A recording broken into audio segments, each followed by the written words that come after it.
जय जगन्नाथ साहब मैंने आज माइंस थी तो वर्षा टी होता वर्षार मजा टी नौली मान ऑफिस सामने तार गली मंदिर आड़े कौन मंदिर आड़े होता देखिली पे परियापटा चली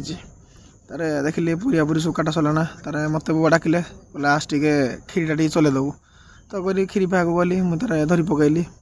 पात्र चलैली क्षीरीटा चलवा पड़ना तो देखिली बाबा आम तरकारी चलाऊँ तार पुणी फाइनाली भात टे बाहर करदेली तार आसिली क्षीरी टे टेस्ट करदेली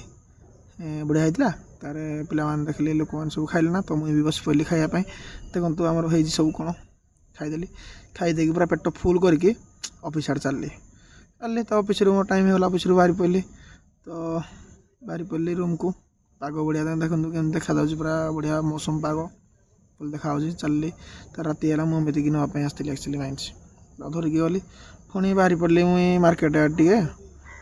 नापी हिटर कोयल धरिकी आसी कुरकुर धरिकी